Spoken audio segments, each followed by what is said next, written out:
그냥 감사합니다. 우리 이창영 지휘자님, 자, 한 해 동안 수고 많으셨고, 우리 성가대원들 한 해 동안 예 많이 쓰셨습니다. 자, 우리 이 집사님 좋아하는 거 아시죠? 야, 너무 잘해주셔서 감사합니다. 할렐루야. 우리 2019년 마지막 주일입니다. 이 마지막 주일 귀한 시간에 하나님 앞에 나와 예배하는 여러분들 하나님께서 크게 복되게 하시고 주 안에서 강건하게 하실 줄로 믿습니다. 우리 박강원 집사님도 오랜만에 나오셨고 또 우리 민혁이도 오랜만에 왔고 오랜만에 오신 분들 다가오는 새해에는 더욱더 주 안에서 살아가는 복된 날이 되시기를 다시 한번 축원합니다. 우리 한 해를 보내게 되어지면 많은 생각들을 하게 되어집니다. 만감이 교차가 되어집니다. 야, 벌써 이렇게 되었나 그런 생각도 들고 또 한편으로는 가슴이 철렁하는 야 이제 어떡하나 이런 생각도 들고 그러니까 한 해가 마무리하게 되어지면 여러 가지 생각들을 하게 되어집니다. 이혜인 수녀는 한 해를 보내면서 이렇게 시를 적었습니다. 12월만 남아있는 한 장의 달력에서 나뭇잎처럼 우수수 떨어져 나가는 시간의 소리들은 쓸쓸하면서도 그립고 애틋한 여운을 남깁니다. 이렇게 노래를 했습니다. 한 해를 보내는 그런 만감이 교차하는 마음이 잘 담겨져 있는 것 같습니다. 이제 한 해를 보내는 우리 성도님들은 어떤 생각들을 하고 계십니까? 내가 이대로 잘 살고 있는가, 내 삶을 돌아보기도 하고 또 앞으로 어떻게 살아갈까 또 그런 생각도 많으실 것이라 생각이 되어집니다. 한 해가 가든지 말든지 모르겠다 이렇게 생각하는 분들이 있다라면 이제 그런 분들을 숙맥이다 이렇게 이야기합니다. 숙맥이라는 것은 숙맥불변이란 말인데 콩과 보리를 구분하지 못하는 것이죠. 사람이 분별하지 못하면 숙맥이 되는 것입니다. 내가 살아가는 이 시기가 어떤 시기고 내가 무엇을 해야 되는지를 알지 못하면 그걸 바로 숙맥이다. 또 숙맥하고 비슷한 말이 철부지다. 철부지라는 것은 철을 모르는 게 철부지죠. 철이 없다가 아니라 이 철은 계절을 이야기합니다. 그래서 계절을 알지 못하는 것. 이 추운 겨울날 미니스커트 입고 예뻐 보이려고 입었는지 벗었는지 모르고 돌아다니면 그게 바로 철부지예요. 자기가 그 계절을 모르는 것처럼 자기가 살아가는 그 시대와 그 시간에 알맞게 합당하게 살지 못하는 게 바로 철부지입니다. 오늘 이렇게 거룩한 주님의 날 아버지 앞에 나와 예배하는 이 시간, 예배의 시간에 예배를 드리지 않고 졸고 있다라면 바로 영적인 철부지이죠. 예배 드려야 될 때를 예배 드리지 않는 것, 기도할 때를 기도하지 않는 것, 그런 것들이 바로 영적인 철부지입니다. 우리 모든 성도님들은 철부지가 아니라 철이든 하나님이 기뻐하시는 귀한 성숙한 그리스도인들 되어야 할 줄로 믿습니다. 한 1700년 전에 진짜 철부지가 한 명이 있었습니다. 이 철부지 남자아이가 있었는데 아버지가 그 남자아이를 17살 때에 유학을 보냅니다. 가서 공부 좀 열심히 해라 하고 유학을 보내요. 근데 철없는 이 아이는 17살 때 유학을 가서 뭘 하느냐 하면 이 동네에서 좀 노는 여자를 만납니다. 동네에서 좀 노는 여자와 만나가지고 눈이 맞아서 동거를 하면서 아기까지 낳습니다. 아주 철이 없죠. 그것으로 끝나는 것이 아니라 이 남자아이는 사는 게 재미없다고 해서 사이비 종교에 깊이 빠집니다. 마니교라는 종교에 빠져가지고 그냥 엉뚱한 짓을 하고 다닙니다. 그리고 또 한편으로는 세상 사는 게 뭘까라고 철학에 빠져서 플라톤 철학에 빠져가지고 이 세상을 방황하면서 온갖 세상의 걱정 근심은 혼자 다 지고 살아갑니다. 17살에 떠났던 이 소녀는 30살이 넘는 청년이 되어졌습니다. 이 청년이 되어진 이 사람은 사는 게 너무 재미가 없고 사는 게 뭘까? 왜 이렇게 살아야 될까? 이 삶에 대한 깊은 회의에 빠졌습니다. 그런 어느 날 친구의 별장에 놀러를 갔다가 이렇게 길을 가는데 바로 옆에서 담 뒤에서 아이들이 뛰어노는 그런 소리를 듣게 되어집니다. 아이들이 막 장난치면서 뛰어놀면서 아이들이 노래를 부르는데 이 노랫말 가운데 톨레레게 톨레레게 이런 이야기가 들리는 것입니다. 이 톨레레게란 뜻은 톨레는 들어라, 집어 들어라는 뜻이고 레게는 읽어라, 읽어봐라 이런 뜻입니다. 그래서 톨레레게라고 아이들이 노래 부르는 것을 들을 때 이 사람이 큰 감동이 있어서 그 자기 옆에 있는 책 한 권을 집어 들게 되었습니다. 그 책이 바로 성경 말씀이죠. 이 성경 말씀을 딱 들고 펴서 읽어보니까 그 편 글 가운데 이런 글이 있습니다. 밤이 깊고 낮이 가까웠으니 그러므로 우리가 어둠의 일을 벗고 빛의 갑옷을 입자. 낮에와 같이 단정히 행하고 방탕하거나 술 취하지 말며 음란하거나 호색하지 말며 다투거나 시기하지 말고 오직 주 예수 그리스도로 옷 입고 정욕을 위하여 육신의 일을 도모하지 말라. 바로 오늘 이 말씀이 그 눈에 탁 들어오는 거예요. 이 청년은 그 말씀이 가슴에 확 박혀가지고 자기 자신이 살아왔던 삶이 얼마나 죄가 많고 얼마나 잘못된 일인지 깨달아 알고 깊이 참여하면서 새로운 삶을 살기로 결단하고 새롭게 살아갑니다. 이 사람은 열심히 새 삶을 살아가면서 말씀을 붙들고 씨름하고 기도하면서 살아서 마침내 이 교회 역사에 있어서 가장 위대한 신학자요 성자라고 불리워지게 됩니다. 그 사람이 바로 어거스틴입니다. 어거스틴. 오늘 이 말씀은 어거스틴의 인생을 바꾼 바로 그런 귀한 말씀입니다. 오늘 2019년을 보내는 마지막 주일 하나님께서 이 말씀을 통하여 우리 모든 성도님들의 삶을 거룩한 삶으로 하나님이 기뻐하시는 삶으로 바꾸어 주실 줄로 믿습니다. 이 말씀을 우리가 함께 나누어 보려고 합니다. 11절 말씀을 보면 너희가 이 시기를 알거니와 이렇게 말씀을 시작합니다. 시기를 아는 것, 때를 아는 것입니다. 이 때를 아는 것이 얼마나 중요합니까? 우리가 사람들이 살아가는 모든 때는 다 정해져 있습니다. 전도서에 그렇게 말씀을 기록합니다.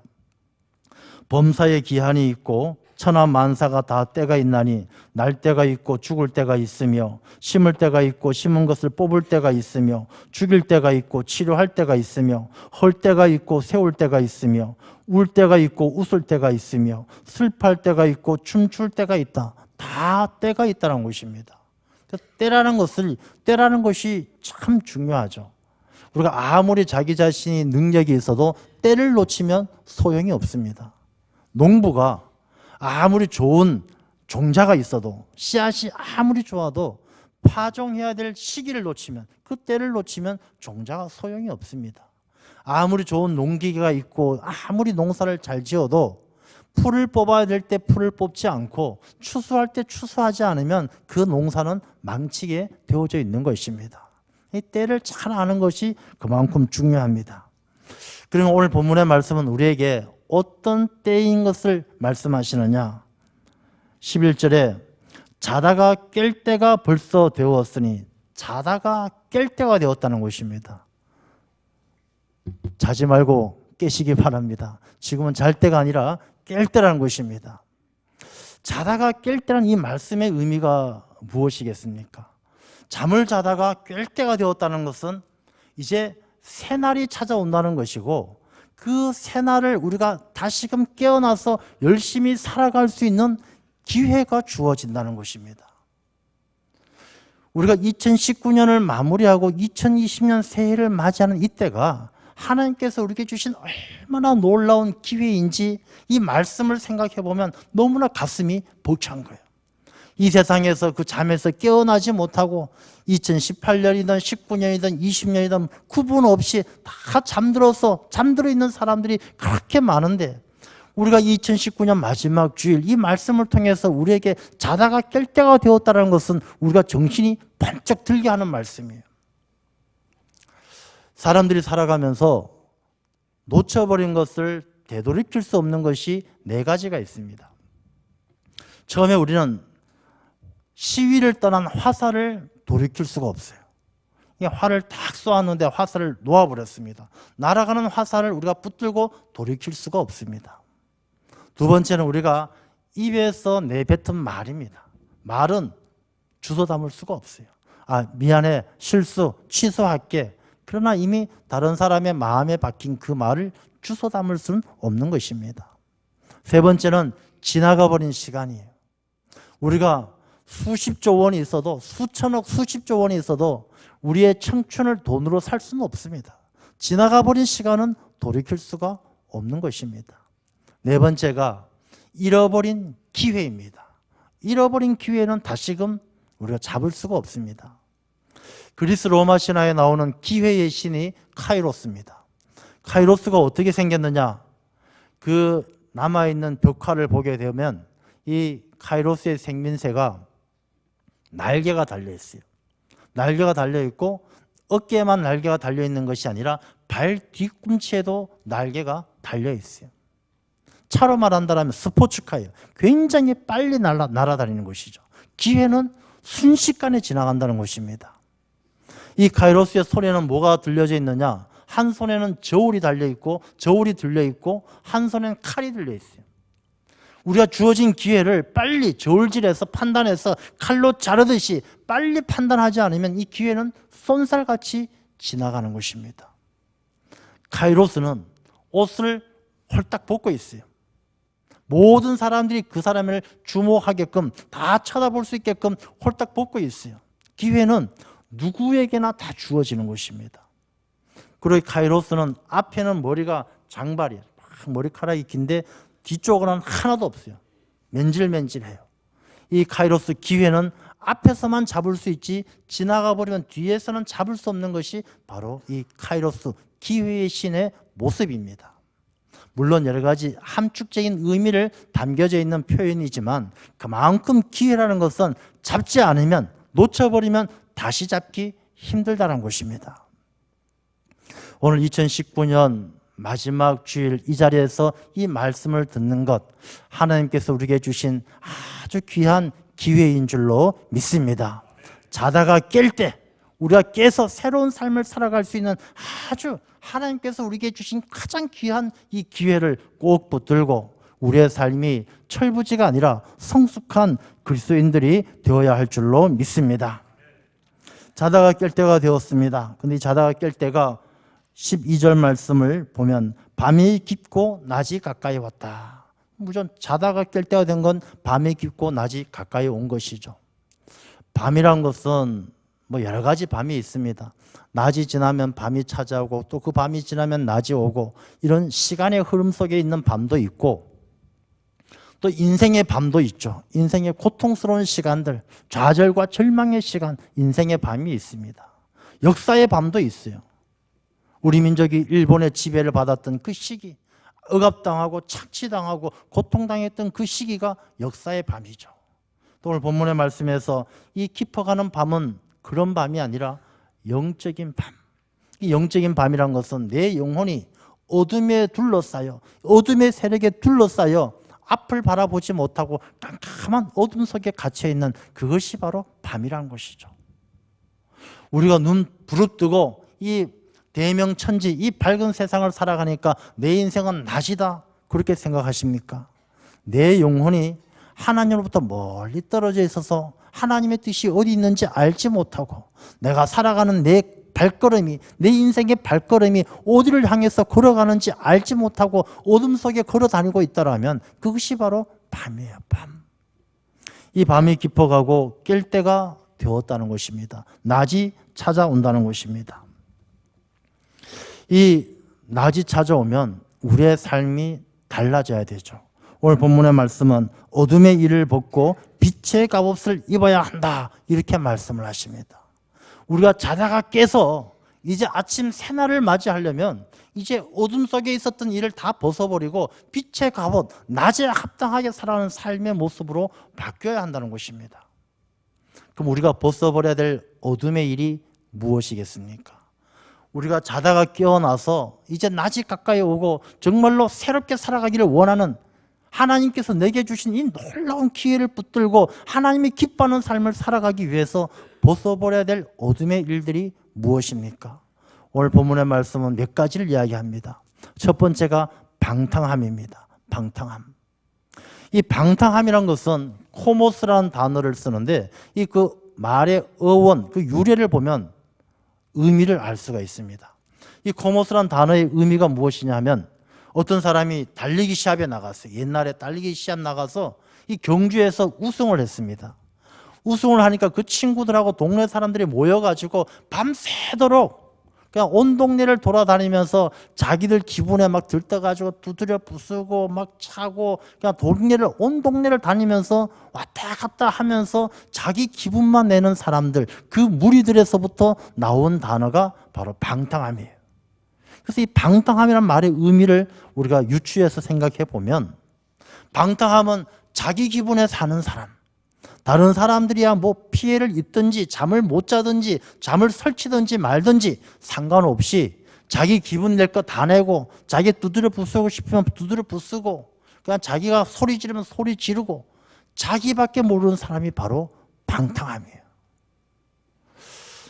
우리가 밤이 지나고 낮이 가까이 오고 자다가 깰 때가 되어진 우리의 삶이 빛의 갑옷을 입고 하나님께서 주신 새로운 삶의 자리로 나아가기 위해서는 우리가 어둠 속에 있었던 내 자신의 삶의 모습 가운데 이 방탕함의 일을 벗어버려야 되는 것입니다.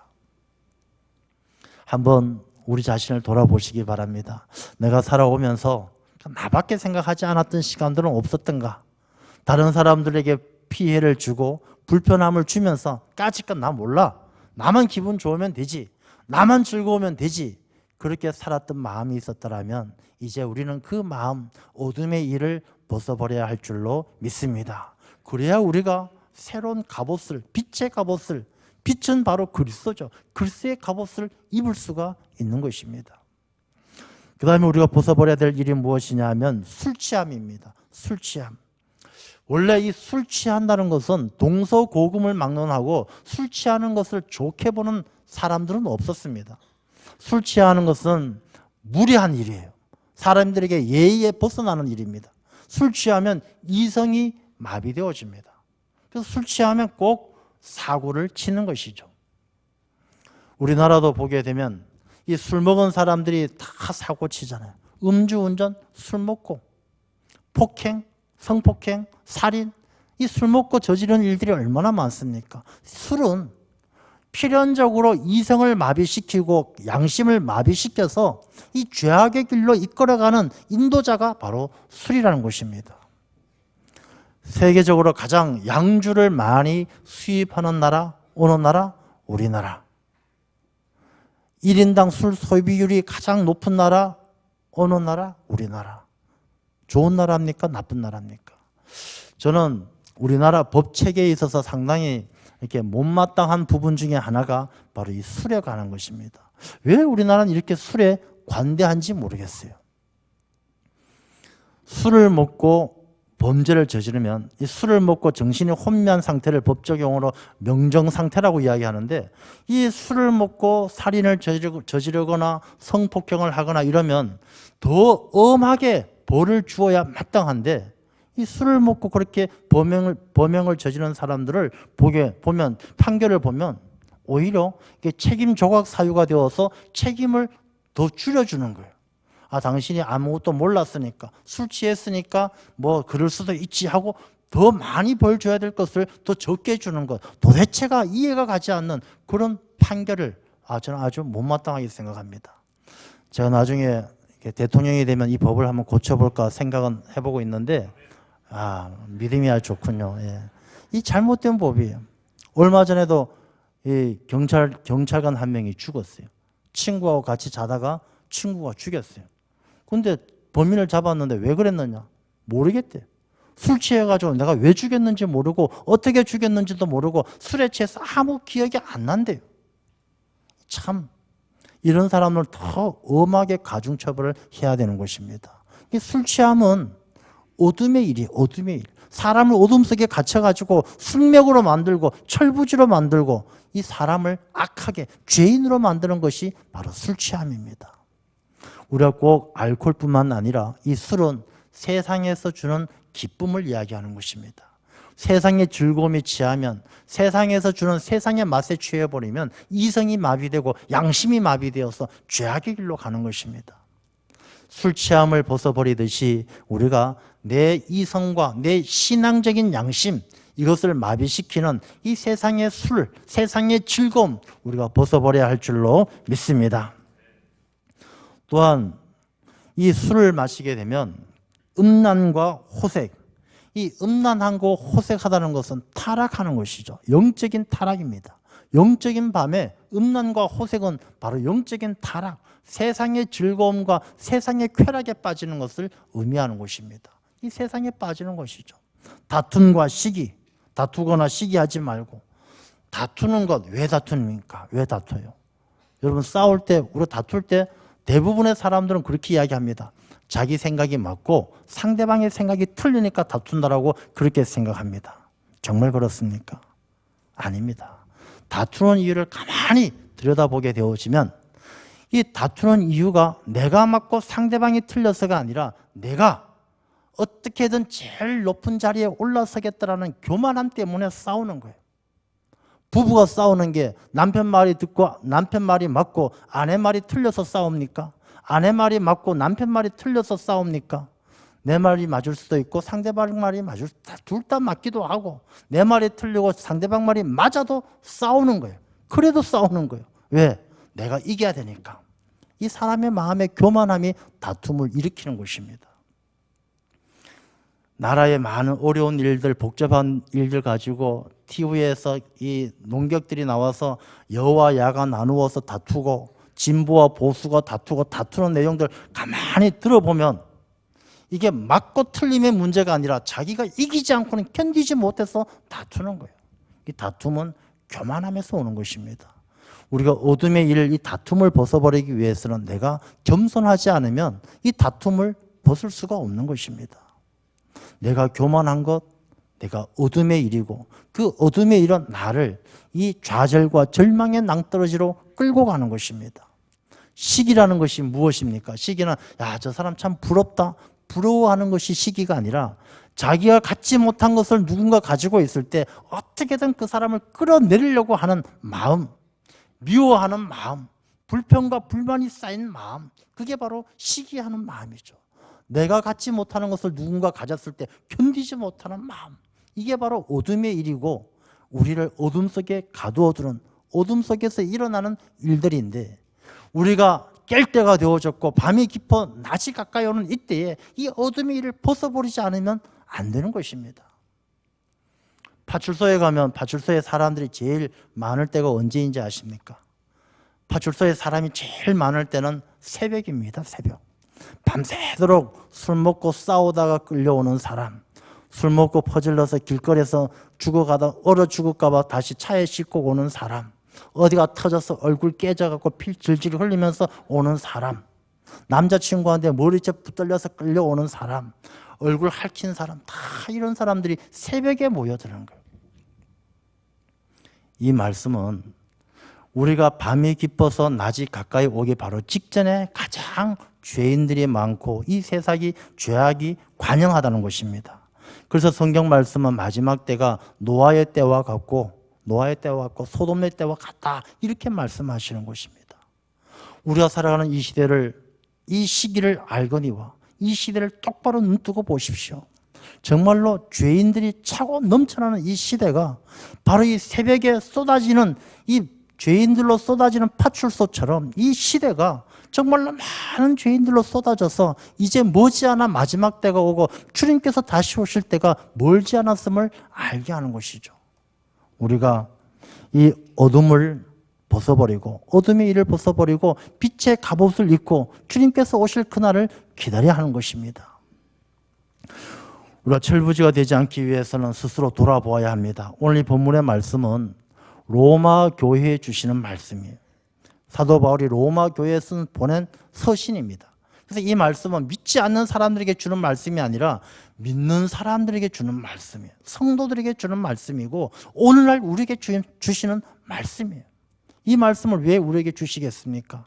우리가 어둠인지 낮인지 그 시기를 분별하지 못한 철부지 성도들이 너무 많기 때문에 지금 이 시기가 어떤 시기인지 알지 못하고 여전히 이건지 저건지 애매모호하게 세상과 타협하며 살아가는 사람들이 많기 때문에 이 말씀을 로마 교회 성도들에게 주었고 오늘날 우리에게 2000년의 세월을 지나서 우리에게도 들려주시는 하나님의 음성인 줄로 믿습니다. 그래서 이 말씀을 깊이 묵상하셔야 돼요. 그래서 누가복음 21장을 보면 이렇게 말씀을 기록합니다. 너희는 스스로 조심하라. 그렇지 않으면 방탕함과 술 취함과 생활의 염려로 마음이 둔하여지고 뜻밖의 그날이 덫과 같이 너희에게 임하리라. 우리가 스스로 조심해서 정신 바짝 차려서 잘 때가 아니라 깰 때라는 것을 알아가지고 눈 번쩍 뜨고 있지 않으면 우리가 술 취하고 방탕하고 마음이 둔해져서 내가 죄를 지어도 죄인 줄 모르면서 살아가다가 그날이 덫과 같이 탁 찾아오면 덫에 걸린다는 것입니다. 옛날에 덫을 놓아보셨죠? 덫. 이 덫을 놓을 때 꼭 같이 있는 게 무엇입니까? 미끼, 먹이. 그 먹이를 쫓아서 그 먹이에 눈이 팔려서 다가가다 보면 턱 하고 걸리는 것이 바로 덫입니다. 우리가 세상의 덫에 걸리지 않기 위해선 어둠에서 나와 빛의 갑옷을 입어야 하는 것입니다. 어둠 속에 있으면 그냥 그 먹이에만 눈이 팔려가지고 살금살금 먹이만 생각하고 가다가 턱 하고 덫에 걸리면 그걸로 끝나는 것입니다. 우리가 덫에 걸리지 않기 위해서는 늘 깨어서 자기 자신을 살펴서 자기 자신의 삶이 덫에 걸리지 않도록 지켜가야 하는 것입니다. 한 해를 보내면서 우리가 자기 자신을 돌아볼 때 무엇을 생각해야 되겠습니까? 첫 번째, 우리가 내가 주어진 날들을 최선을 다해서 내가 이 최선을 다해서 주어진 날에 내가 해야 될 도리를 다 하고 살아가는가를 한번 생각해 보셔야 합니다. 잘 때가 아니라 깰 때입니다. 눈 뜨십시오. 지금 이 말씀을 들을 때입니다. 눈 감고 있는 분들은 다 철부지예요. 논어에 보면 이런 글이 있습니다. 15세에 우리가 지학, 학문의 뜻을 두고 20에 약관, 30에 이립, 40에 부록, 50에 지천명, 60에 이순, 또 70이 되면 종심, 소욕, 불류구라 이런 말이 있습니다. 15세 학문을 두고 또 30이 되면 자기 분야의 전문가로 인정을 받고 40이 되면 유혹당하지 않고 50이 되면 하늘의 뜻을 알고 60이 되면 어떤 말을 들어도 다 소화할 수 있는 너그럽고 성숙한 사람이 되어야 한다라는 말이죠. 그렇게 살면 70이 돼서 마음 가는 대로 종심소욕, 마음 가는 대로 뜻이 자기 하고 싶은 대로 해도 불류구라 법에 거슬림이 없고 부끄러움이 없는 삶을 살게 된다는 것입니다. 인생만 그런 것이 아니고 신앙생활도 마찬가지입니다. 신앙생활도 다 때가 있고 시기가 있습니다. 우리가 처음에 세가족으로 나와서 세가족으로 신앙생활을 하는 것, 내가 서리 집사가 되는 것, 안수 집사가 되는 것, 권사가 되는 것, 장로가 되는 것 다 저마다 때가 있는 것입니다.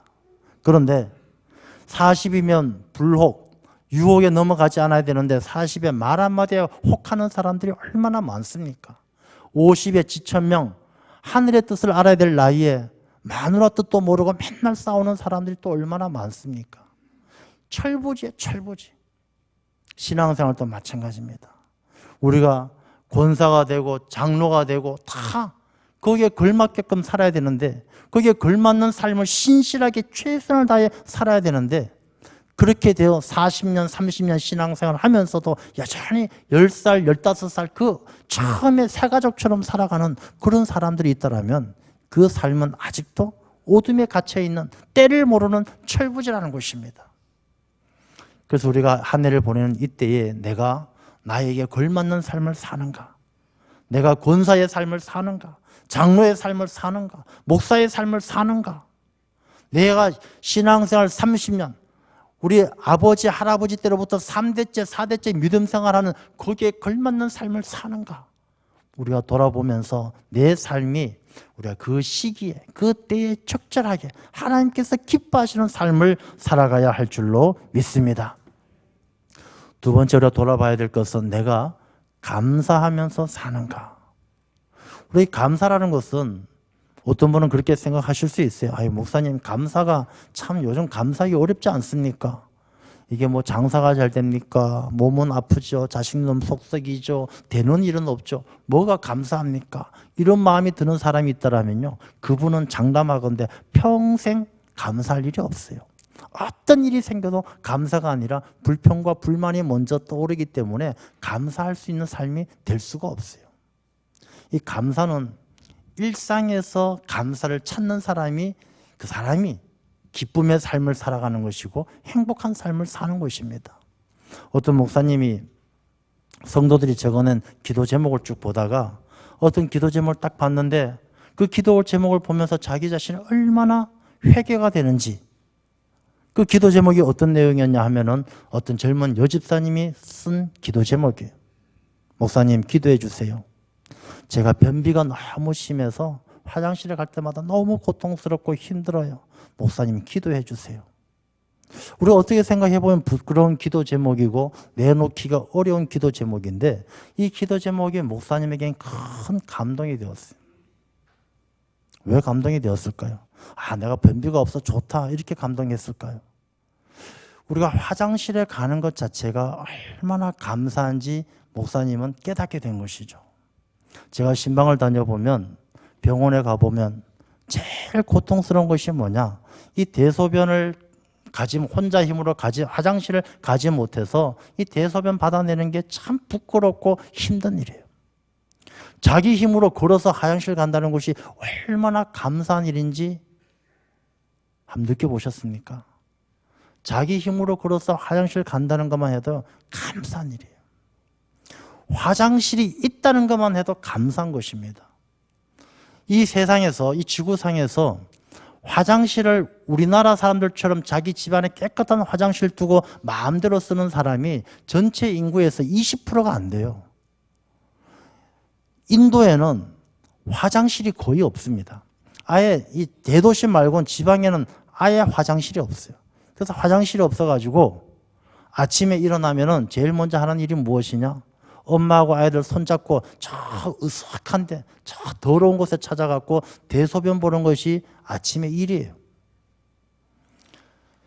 그 인도에는 물론 여러 가지 문화적인 이유도 있고 여러 가지 경제적인 이유도 있지만 이 화장실이 없어가지고 온 동네가 막, 우리 여자분들 하이힐 신잖아요. 하이힐. 이게 뭐 20cm, 30cm. 그거 어떻게 신고 다니는지 하여튼 그것도 기술이에요. 하여튼 하이힐을 신고 다니는데 이 하이힐이 왜 생겼는지 알아요?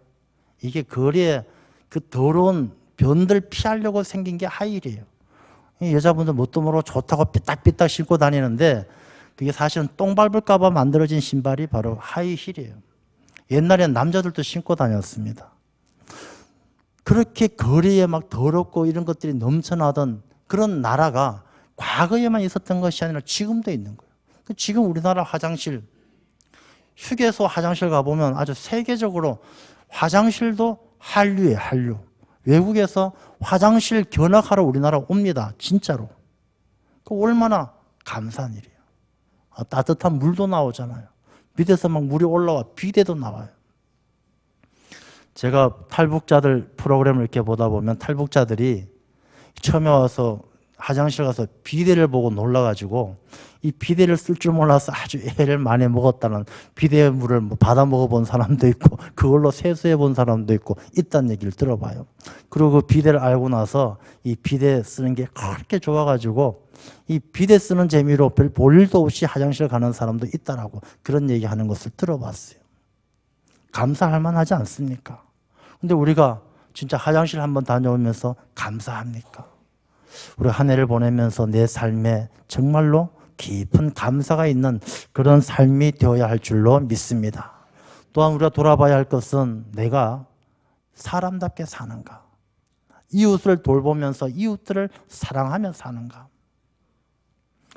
어제 어떤 집사님이 그런 말씀을 하셨어요. 목사님, 제가 교회 나온 지 20몇 년 되면서 우리가 한 20년 다녔다고 생각하면 우리 옆에 계신 분들을 20년 같이 다녔으면 한 몇 번 정도 만났겠어요.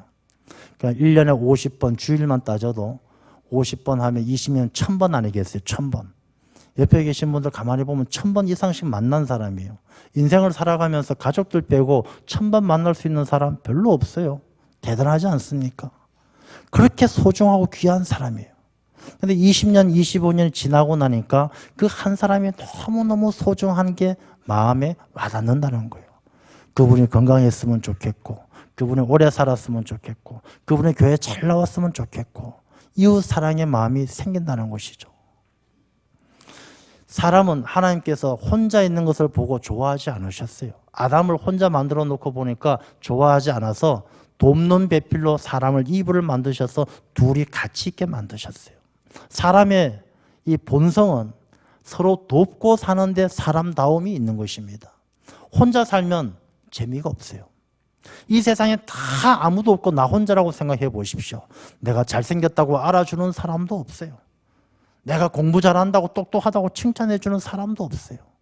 내가 막 운동 잘한다고 같이 운동할 사람도 없어요. 혼자 있으면 사는 게 재미가 없어요. 돕는 사람, 같이 더불어서 살아갈 때 사람이 사람다운 거예요. 우리가 하나님께서 우리를 창조하신 목적이 물론 사람의 본분은 하나님을 경외하고 말씀을 지켜 행하는 것이지만 두 번째 우리에게 주신 계명이 이웃을 사랑하라예요. 우리가 이웃을 사랑하고 돕는 그 삶이 하나님께서 기뻐하시는 삶이에요.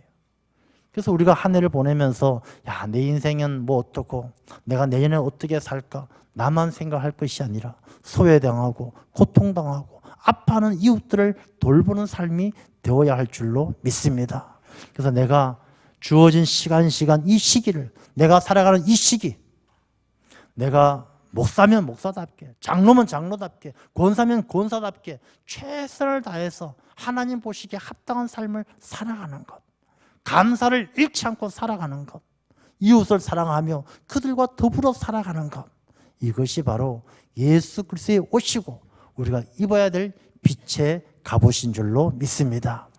골로새서에도 보게 되어지면 우리가 그리스도인들이 입어야 될 옷이 긍휼과 자비와 온유와 오래 참음의 옷을 입고 이렇게 표현하는 것입니다. 우리가 그리스도의 옷을 입으면 긍휼과 자비와 겸손과 온유와 오래 참음의 삶을 살아가는 것이죠. 빛의 갑옷을 입으면 어둠이 물러가는 것입니다. 2019년을 보내면서 이 시기를 잘 아시기 바랍니다. 내가 지금 어느 때에 와 있는지 잘 때가 아니라 깰 때이고 이 깬다는 것은 내게 정말 하나님께서 또 한 번 기회를 주신다는 것 내게 주신 이 기회를 잘 붙들어서 우리가 늘 주어진 삶에 최선을 다하고 감사하고 이웃들을 잘 섬기면서 예수 그리스도의 옷을 입고 하나님을 기쁘게 하는 그런 귀하고 복된 삶이 되시기를 주님의 이름으로 축원합니다. 하나님 아버지